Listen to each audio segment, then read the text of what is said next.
मैं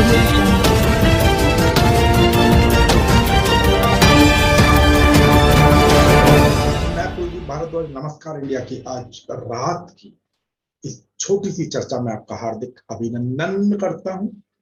और जो कहते हैं ना, देश की आजादी के लिए 10 वर्षों तक, लगभग 10 वर्षों तक जेल में रहने वाले, भारत को आधुनिक राष्ट्र बनाने वाले, और कहूं कि अपने समय के लगभग सभी प्रतिष्ठित संस्थानों की नींव रखने वाले, बुनियाद रखने वाले, गोवा का भारत में विलय करने वाले, गौर कीजिए, और कश्मीर को बनाए रखने की लड़ाई लड़ने वाले पंडित जवाहरलाल नेहरू, भारत के प्रथम प्रधानमंत्री पंडित जवाहरलाल नेहरू की जन्म जयंती पर शुभकामनाएं और कोटि कोटि नमन भी बारंबार बच्चों के प्रिय चाचा नेहरू। ऐसे नहीं बन जाया करता कोई भी चाचा नेहरू, उनके बाद तो किसी के अंदर हिम्मत नहीं। चाचा नेहरू प्रयास तो लोग ना जाने क्या क्या करते रहते हैं अनेकों तरीके के। और ध्यान रखिए, चाचा नेहरू अर्थात पंडित जवाहरलाल नेहरू के समय उन्होंने कहा था कि मेरी अस्थियों का छोटा सा भाग गंगा जी में प्रवाहित कर देना और बची हुई अस्थियां खेतों में बिखेर दे, ताकि किसानों के साथ मिलकर भारत का एक अभिन्न भाग। ऐसे थे मेरे प्रिय चाचा नेहरू। वो बात अलग है कि वर्तमान में जिस प्रकार के भी हालात उन्होंने भुलाने का प्रयास, उनको कलंकित करने का प्रयास जारी है, लेकिन उससे चाचा नेहरू की छाप कम भी नहीं होती, मिटनी तो बहुत दूर की बात है। एक बार फिर से नमस्कार अपने प्रिय चाचा नेहरू, भारत के प्रधानमंत्री पंडित जवाहरलाल नेहरू के जन्म दिवस पर याद करता हूँ, कोटि कोटि नमन करता है और संपूर्ण राष्ट्र को शुभकामनाएं व्यक्त करता है। अब मैं इससे आगे आपको एक जानकारी और देता चलूं कि अब आपको मालूम ही है कि दिल्ली में जो भी वायु की जो स्थिति है, प्रदूषण जिस प्रकार है, उसको लेकर अब दिल्ली और गुरुग्राम, जिसको गुड़गांव बोलते हैं, उसके स्कूल तो बंद करने की घोषणा कर दी गई है। और अब सरकार जो है आज सुप्रीम कोर्ट के अंदर, कल सोमवार को सुप्रीम कोर्ट के अंदर लॉकडाउन प्लान सौंपे। देखते हैं उससे आगे क्या होता है। और दूसरा, राजनीति का अगर कहें छिछालेदारी किसी प्रकार की अगर हो रही है, तो उसके अंदर ओवैसी, असदुद्दीन ओवैसी ने हिंदुत्व को झूठा कहा और उन्होंने ये सारी की सारी चीजें ना योगी के इतिहास पर तंज कसते हुए सारी की सारी चीजें कही। उसका एक कारण है क्योंकि योगी ने भी अभी उत्तर प्रदेश में कहा कि भाई हम लोग जो है वो क्या नाम है, अशोक को याद नहीं, हम लोग चंद्रगुप्त को याद नहीं, लेकिन चंद्रगुप्त के द्वारा पराजित सिकंदर को महान बताने में हम लोग नहीं। उस ही के ऊपर उन्होंने इतिहास पढ़ लेने की बात करते हुए ओवैसी ने दावा किया है कि जो योगी का जो दावा है वो झूठा है। तो उन्होंने कहा चंद्रगुप्त और सिकंदर के बीच कोई युद्ध हुआ ही नहीं और हमें इसीलिए अच्छी शिक्षा प्रणाली की जरूरत है। चलिए, ये राजनीतिक आरोप और प्रत्यारोप का दौर जारी रहेगा। आज नमस्कार इंडिया की टीम जंतर मंतर पर थी और जंतर मंतर पर जो यूपीएससी के जो उम्मीदवार हैं, जो कोविड के कारण एक मौका मांगते फिर रहे पिछला लगभग 1 वर्ष से, और उनको सरकार उनकी सुन नहीं रही है। सुप्रीम कोर्ट ने हालांकि हिदायत दी, उन्होंने कहा, इन बच्चों को समझाया, इन उम्मीदवारों को समझाया कि भाई आप जाएं, कॉम्पिटेंट अथॉरिटी से मिले, संबंधित अधिकारियों से मिले, सरकार से मिले, आदि आदि इस प्रकार की चीजें रही। लेकिन सरकार है तो कहते हैं ना, उसके कान पर जूं आसानी से रेंग देती है। खैर, नमस्कार इंडिया ने बात की। अब जरा इन उम्मीदवारों का थोड़ा सा दर्द सुनिए। सर, मेरा नाम सोहन है, मैं हरियाणा से हूँ, यूपीएससी एस्पिरेंट हूँ और मैंने यूपीएससी की परीक्षा में 2020 में अपना लास्ट अटेम्प्ट दिया था, और जो कि कोरोना की वजह से हमारी प्रिपरेशन नहीं हो पाई और लॉकडाउन की वजह से हम लोग घर से बाहर नहीं निकल पाए। काफ़ी सारी समस्याएं थी, बुक्स वगैरह अवेलेबल नहीं हो पाई, और लास्ट में आकर के जब सुप्रीम कोर्ट में जो ये केस लगा पोस्टपोनमेंट को लेकर के, तो सुप्रीम कोर्ट ने इसमें कहा कि आप लोगों को एक और एक्स्ट्रा अटेम्प्ट देने के लिए विचार किया जा सकता है। जो कि बाद में जाकर के गवर्नमेंट ने बैकआउट कर लिया और जिसकी वजह से हमारी परेशानियां बढ़ गई। और फाइनली अभी हम लोग एग्जीक्यूटिव पे भी ट्राई कर चुके हैं, हम लोग सुप्रीम कोर्ट में भी जा चुके हैं और सुप्रीम कोर्ट ने नहीं, सुप्रीम कोर्ट ने उसके बाद क्या कहा? जब सुप्रीम कोर्ट ने ये कहा कि एक और मौका दिया जा सकता है, तो फिर उसके बाद क्या हुआ? फिर सुप्रीम कोर्ट को क्या दिक्कत आ गई? आप तरीके से अपना पक्ष नहीं रख पाए दोबारा से सुप्रीम कोर्ट में? सुप्रीम कोर्ट के अंदर जब ये केस लगा था स्टार्टिंग में, वासी रेड्डी गोवर्धना साई प्रकाश केस था 1012, जो कि 30 सितंबर को इसकी हियरिंग हुई थी। उसमें क्लियरली सुप्रीम कोर्ट ने कहा था कि यूपीएससी रिस्पोंडेंट एसवी राजू को कि हम लोग जो है एक एक्सप्लोर करेंगे अपॉर्चुनिटी को कि किस तरीके से एक और अटेम्प्ट इनको दिया जा सकता है, जो कि बाद में फिर रचना केस लगा इसमें। और रचना केस की हियरिंग के अंदर सुप्रीम कोर्ट ने पार्शली एग्री भी कर लिया था। यूपीएससी रिस्पोंडेंट की तरफ से ये कहा गया कि हम लोग उनको अटेम्प्ट दे सकते हैं जिनका इस बार लास्ट अटेम्प्ट है। मगर फाइनल जाकर के अभी जो लास्ट रिसेंट केस था, हाँ, उसमें जाकर के सुप्रीम कोर्ट ने ये कहा कि ठीक है, हम लोग इतना इंटेलिजेंस इसमें दिखा सकते हैं कि आप एक you can make a representation in front of authorities, concern authority. तो उस रिप्रेजेंटेशन को लेकर के हम लोग अभी हमारा डेलीगेशन, ग्रुप का डेलीगेशन भी गया था डॉक्टर जितेंद्र सिंह के पास, जिसको उन्होंने डिनाई कर दिया है। तो अभी फिर हमारे पास वही चीज़ है कि हम लोग जब तक हमें अटेम्प्ट नहीं मिलेगा, जस्टिस नहीं मिलेगा, तब तक हम फाइट करते रहेंगे। और कितने लोग हैं, कितने स्टूडेंट्स हैं बेटे, आप लोग कितने ऐसे लोग हैं? इसमें 2020 में करीब 10,336 एस्पिरेंट थे और 2021 में जो सेकंड वेव की चपेट में आए हैं, तो वो लोग करीब 15,000 के आसपास हैं। तो ऑलमोस्ट मैं कह सकता हूँ करीब 25,000 के आसपास। आपको क्या लगता है सरकार क्यों नहीं सुन रही, और अब तक नहीं सुनेगी? तो आपको उम्मीद है कि सरकार अब सुनेगी आगे? जी बिल्कुल, उम्मीद के सारे ही हम फाइट कर रहे हैं और सरकार को ये चीज़ें सुननी चाहिए, क्योंकि स्टूडेंट नहीं चाहिए एक अलग विषय, क्योंकि आपने देखा होगा इससे पहले भी अनेकों आंदोलन हो गए, लेटेस्ट किसान आंदोलन तक इतने बड़े आंदोलन हुए। आप 10 और 15,000 बता रहे हैं लोगों को, आपके जो साथीगण हैं, लेकिन मुश्किल से इस समय शायद आप 30-35 लोग हैं। तो आपको नहीं पता जब सरकार उन लाखों लोगों के सामने नहीं झुक रही है, उनकी बात नहीं मान रही, तो आपकी बात मानेगी सरकार? देखिए, जो किसानों का मुद्दा है वो अलग मुद्दा है। वो लोग जो एमएसपी वगैरह की डिमांड कर रहे हैं, उनका अलग मुद्दा है बिल्कुल। और ये स्टूडेंट का जो पक्ष है, स्टूडेंट का जो मुद्दा है कोविड के रिस्पेक्ट में, कि कोविड में जो उनको नुकसान हुआ है और जिसकी वजह से उनकी प्रिपरेशन सही से नहीं हो पाई और वो अपना अटेम्प्ट खो चुके हैं, लास्ट अटेम्प्ट था जिनका। और सरकार ने बावजूद इसके कि उनको प्रॉमिस किया था 30 सितंबर को, वो अपने वायदे से बैकआउट कर गई है। इस चीज़ को लेकर के हम उन्हें याद दिलाना चाहते हैं कि आप ऐसा क्या ऐसा क्या आपके ऊपर प्रेशर आया कि जिससे आप बैकआउट कर गए अपने डिसीजन से? आपको नहीं लगता कि जब सरकार नहीं सुन रही है, इसका मतलब उसने कहीं ना कहीं मन बना लिया है? जब अब नहीं सुन रही है, अभी नहीं तो कभी नहीं। अगर सुनना होता तो सरकार अब तक सुन लेती। तो आप लोग कब तक ऐसे भटकते रहेंगे? हम लोग 1 साल से करीब कोशिश कर रहे हैं और मैं गारंटीड कहता हूँ आपको, जब तक जस्टिस नहीं मिलेगा हम तब तक फाइट करेंगे। और हम भी झुकने वालों में से नहीं है। अगर सरकार नहीं झुक रही है तो हम इनको मना करके छोड़ेंगे। जब तक जस्टिस नहीं मिलेगा तब तक हम ऐसे ही प्रोटेस्ट करेंगे, एग्जीक्यूटिव मीटिंग्स करेंगे, उनके दर दर पर जाएंगे और रिक्वेस्ट करेंगे कि हमें एक और अटेम्प्ट दिया जाए, ये हमारा हक है। तो स्ट्रेंथ भी बढ़ रही है और स्टूडेंट्स को पता है कि सरकार उनके साथ ज्यादती कर रही है, उनको न्याय नहीं दे रही है और ये उनका हक है जिसको सरकार को समझना चाहिए और इन एस्पिरेंट्स के साथ जस्टिस करना चाहिए। और डीओपीटी हेड जितेंद्र सिंह को भी इन चीज़ों का आइडिया है कि उन्होंने जो डिसीज़न लिया है और जो बच्चों को वेट करवाया था, चार महीने उन्होंने वेट करवाया, उनकी तरफ से जो यूपीएससी रिस्पोंडेंट थे मिस्टर तुषार मेहता, अमन लेखी जी, एसवी राजू जी, वो कांस्टेंट हियरिंग के अंदर ये बोल के गए हैं कि it will be duly considered as and when the CSC 2021 rules will be framed for the next year. And Mr. Tushar Mehta also stated that they won't be taking an adversarial stand on this matter and we are conceding actively on this matter and please wait for some time। और notification तक का wait करवाया गया और final जो है students को काफ़ी होप थी, वो अपनी प्रिपरेशंस को कंटिन्यू कर रहे थे और लास्ट में जाकर के जिस तरीके से यू टर्न लिया है तो ये स्टूडेंट्स के साथ बहुत बड़ी ज्यादती है।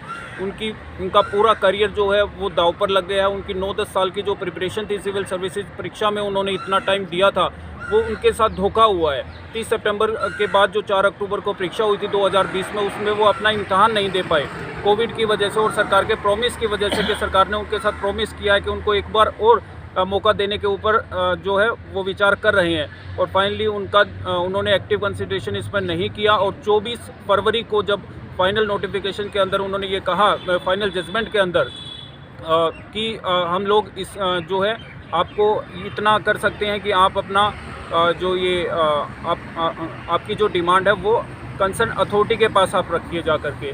तो इसको लेकर के हम लोग पूरा कोशिश कर रहे हैं एग्जीक्यूटिव फ्रंट पर भी और यहाँ पे भी प्रोटेस्ट के लिए जंतर मंतर पर जो मेरे साथी लोग दूर दराज से आए हुए हैं, आसाम से आए हुए हैं, कोई कर्नाटका से आया हुआ है, मैं हरियाणा से हूँ, कोई यूपी से है, तो ये सभी लोग सिर्फ यहाँ पर एक ही मुद्दे के लिए आए हैं कि इनके साथ जब तक जस्टिस नहीं होगा तब तक हम लोग फाइट करते रहेंगे और हम लोग भी झुकने वालों में से नहीं है। अगर सरकार जब तक अपनी बात पर अड़िग रहेगी तो हम लोग भी इसी तरीके से यहाँ पर बैठे रहेंगे और प्रोटेस्ट कंटिन्यू करेंगे। ठीक है। मेरा नाम पुलकित है और मैं यूपी से बिलोंग करता हूँ और आज जो हमारे यहाँ पर प्रोटेस्ट हो रही है एक्स्ट्रा टाइम की डिमांड के लिए, तो आज हम सभी लोग यहाँ एकत्रित हुए हैं। और जैसा कि सोहन सर ने काफ़ी ब्रीफ में बताया कि ये जो कोरोना है, एक मोदी जी ने खुद कहा है कि शताब्दी में एक महामारी आती है और ऐसी महामारी में उस समय पढ़ाई का कोई मतलब नहीं था। पुलकित जी, मुझे एक चीज़ बताइए, अभी जैसे आपने कहा, अभी जो बता रहे थे कि सुप्रीम कोर्ट ने कहा कि आप कॉम्पिटेंट या कंसर्न अथॉरिटी के पास जाइए, आपको नहीं महसूस होता कि ये तो टाल दिया गया? सुप्रीम कोर्ट चाहता तो उसी समय कंसीडर कर सकता था। हाँ, सुप्रीम कोर्ट को जैसे इन लोगों ने आर्गूमेंट दिया कि ये पॉलिसी मैटर है, इस टाइप की इन्होंने बातें रखी,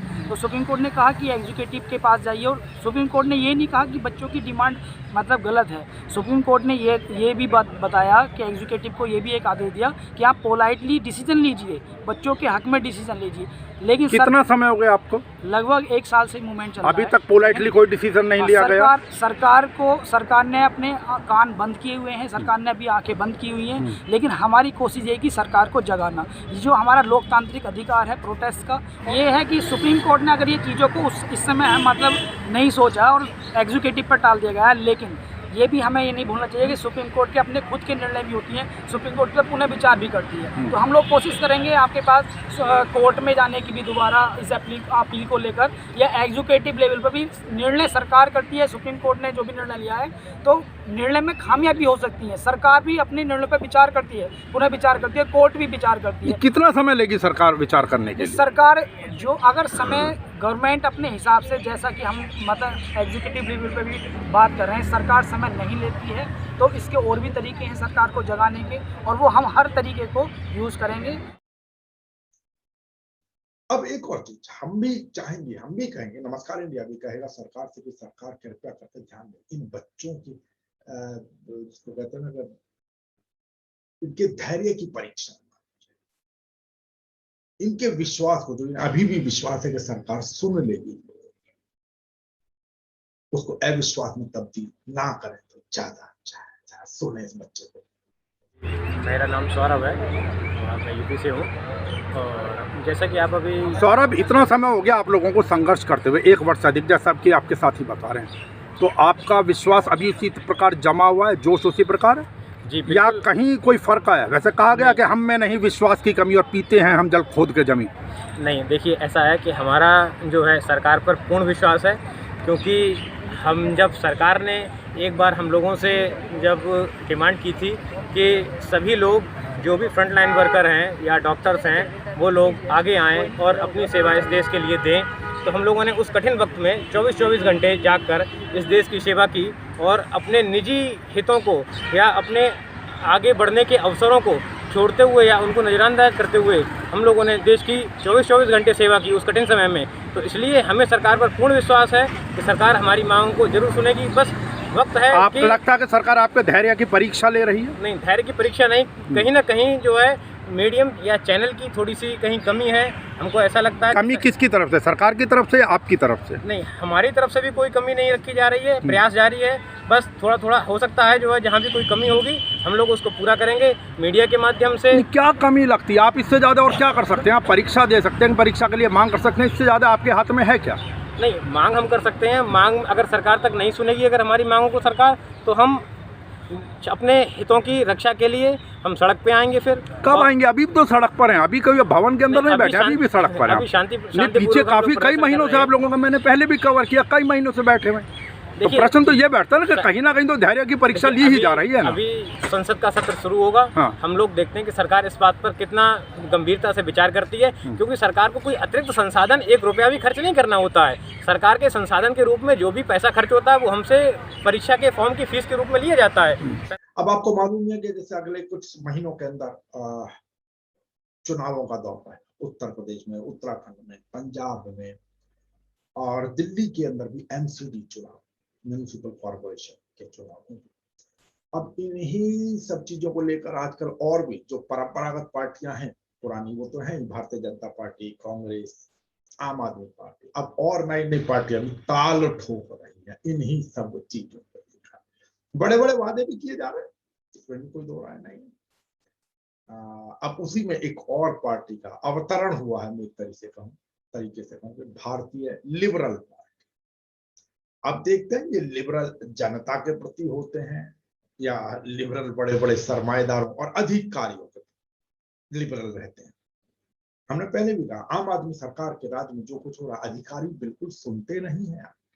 आप जो मर्जी कर लीजिए, और ये सब कुछ सरकार की शय पर होता है, वरना मुख्यमंत्री चाह ले और किसी अधिकारी की इतनी हिम्मत हो जाए, आपको जवाब भी नहीं है। खैर चलिए, कोई बात नहीं।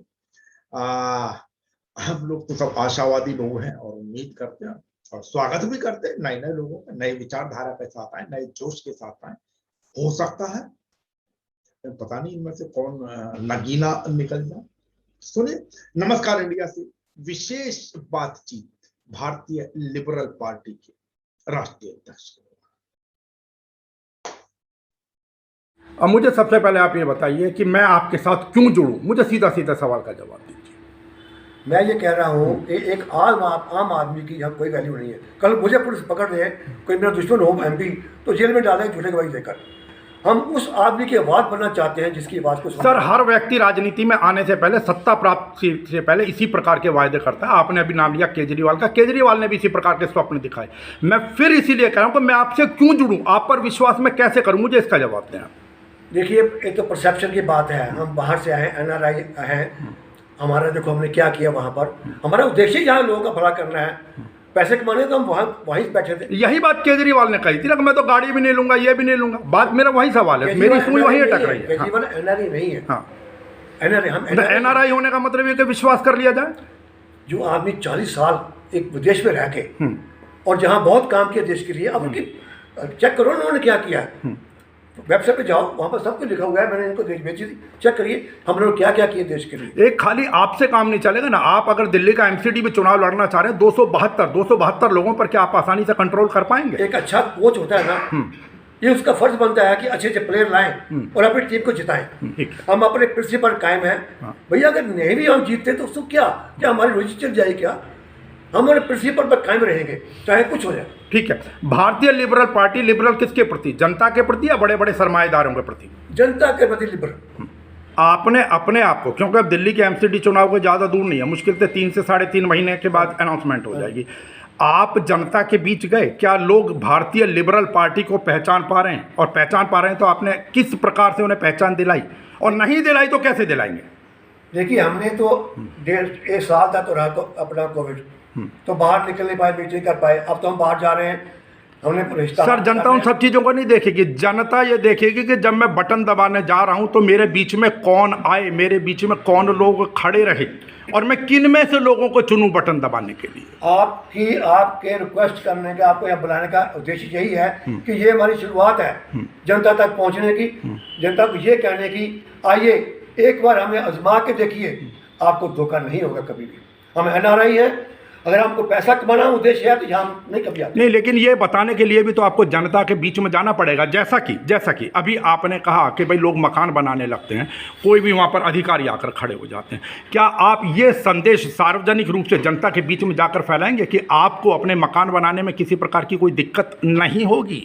मैं आपको ये कहना चाहता हूँ, देखिए मैंने दोनों 3 कंट्री देखी हैं, तो मैं उनका मुकाबला कर सकता हूँ। वहाँ पर क्या, अमेरिका में अगर आप घर बना रहे हो, मान लो मैं वहीं पर जॉब कर रहे हूँ, हर रोज़ शाम को वहाँ का म्यूनिसिपल इंचार्ज है, वो चक्कर लगाता है, कोई इलीगल नहीं, कोई सिक्योर होती तो रुक जाती है। यहाँ बिल्डिंगें बन जाती हैं, पैसे खा के बना देते हैं, बाद में तोड़ दो।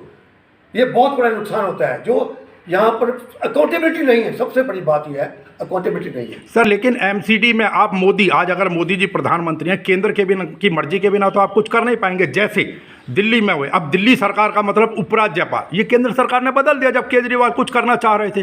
तो आप कैसे फिर, अगर आप कुछ अच्छा करना भी चाहें, इस प्रकार की चीज़ सुविधा देने भी चाहें जनता को, तो फिर केंद्र सरकार रोड़े अटकाएगी। फिर केंद्र सरकार का क्या ताल्लुक है इसमें? हम म्यूनिसिपैलिटी के हैं, उसके रेवेन्यू इतना आता है, हम रेवेन्यू से लोगों को काम चलाएंगे। रेवेन्यू से खर्चा कर रहा है, किसी पर डिपेंड नहीं करेगा। सर कानून बदलने के लिए कहीं ना कहीं केंद्र से आपके हाथ के अंदर कानून बदलना नहीं होगा। देखिए कानून बदलने की मैं बात नहीं कर रहा हूँ, रेवेन्यू रेस करने की बात कर रहा हूँ। मैं आपको बताऊँ ऐसे ऐसे हमारे पास चीज़ें हैं कि आप बहुत रेवेन्यू रेस कर सकते हो बगैर किसी को कष्ट दिए। यहाँ का सिस्टम भी गलत है इस चीज़ का, तो हमें मौके तो मिले कम से कम करके दिखाएं। हमें केजरीवाल की सरकार का कोई फर्क नहीं पड़ता, हमें सेंट्रल को फर्क नहीं पड़ता। ठीक है, हम यहीं से रेवेन्यू रेस करेंगे, रेवेन्यू उतना बनाएंगे इस यहाँ जिससे सड़कें बना सकेंगे। हमारा तो है कि लेकिन जो कर्मचारी हैं जो पहले से इस प्रकार के भ्रष्टाचार के अंदर संलिप्त हैं उनकी मानसिकता कैसे बदलेंगे? मैं बताऊं, दुनिया में लोग सब एक जैसे हैं, फर्क क्या पड़ता है? डंडे का। जहाँ डंडा मजबूत है वहाँ लोग अपने आप से चलेंगे। भ्रष्टाचार लोग करते हैं, उनको कुछ होता नहीं है, उनको अवसर मिलता है। और एक भ्रष्टाचारी को डाल दे 15-20 साल के अंदर तो लोगों को कान हो जाएगा। अब देखो शुरू किया था चलान करना, 10,000 रुपये का चलान करना, एकदम लोग ठीक हो गए। सर अंदर डालना आपका काम नहीं है। ये कह रहा हूँ कि जुडिशरी में भी रिफॉर्म करने की जरूरत है। जी। ये सारा ढांचा ही बदलने वाला है, ठीक है। ये व्यवस्था ही बदलने वाली है सारी। ठीक है, मतलब अब उम्मीद की जाए कि दिल्ली की जनता को अगले एमसीडी चुनावों के बाद भारतीय लिबरल पार्टी यदि आती है तो कुछ परिवर्तन, बेहतर परिवर्तन देखने को मिलेगा। मैं ये ऐसा उम्मीद, परिवर्तन मिलेगा कि वो मान करेंगे कि हमने इस पार्टी को वोट दिया है। ठीक है, ऐसा मैं कर सकता हूँ। धन्यवाद। हालांकि वही जो इस समय उस अभिनेत्री, पद्मश्री विजेता अभिनेत्री जिसने कहा कि 2014 में वास्तविक आजादी मिली, वास्तविक आजादी हमें 1947 में नहीं। हमारे जिन भी स्वतंत्रता सेनानियों ने बलिदान दिया उसका अपमान करने वाली इस बदतमीज अभिनेत्री, इस मानसिक रूप से विक्षिप्त अभिनेत्री के संदर्भ में भारतीय लिबरल पार्टी के भी विचार जानने की कोशिश की है। में जो सबसे ज़्यादा चर्चा में आ रही है वो एक अभिनेत्री आ रही है, मामूनन उनका नाम नहीं लिया करता व्यक्तिगत रूप से, जो पद्मश्री अवार्डी और जिन्होंने कहा था कि भारत 2014 में आज़ाद हुआ, 1947 के अंदर आज़ाद नहीं हुआ। क्या आपको नहीं लगता ऐसे जिन्होंने हमारे स्वतंत्रता सेनानियों की शहादत का अपमान किया है, ऐसे लोगों से पुलिस सुरक्षा भी वापस ली जाए और पद्मश्री भी वापस लिया जाए? इसके ऊपर कोई आपकी टिप्पणी, प्रतिक्रिया? बस इतना। वो तो कई लोग हैं जिनको वापस लेना चाहिए। उसने गलती की है। आज़ादी में जिनका सहयोग है, भगत सिंह जी, चंद्रशेखर आज़ाद, सभी ने बहुत अपना सेक्रीफाइस दिया है। उनका ये गलत है ये बात कहना, हम उसे एग्री नहीं करते।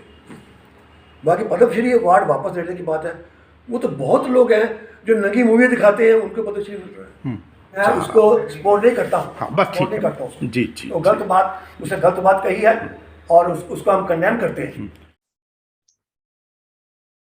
तो ये इन्होंने ठीक है जवाब दिया, लेकिन थोड़ा इफ एंड बट इधर उधर की बातें करने का प्रयास कर रहे थे। शायद हर आदमी चाहता थोड़ा सा बच के, क्योंकि कहीं ना कहीं इस प्रकार के बयानों को प्रमोट भी किया जाता है पुराने कार्यों को दबाने के लिए। लेकिन मैं फिर कहूंगा उन चीजों से पुराने जो अच्छे काम हैं वो दबते नहीं। फिर एक बार अंत में फिर से चाचा नेहरू, भारत के प्रधानमंत्री पंडित जवाहरलाल नेहरू की जन्म जयंती पर शुभकामनाएं व्यक्त करते हैं। आज देवउठनी एकादशी रही, उसकी भी शुभकामनाएं मांगते हैं। बाहर निकले तो मास्क लगा कर यहाँ नमस्कार।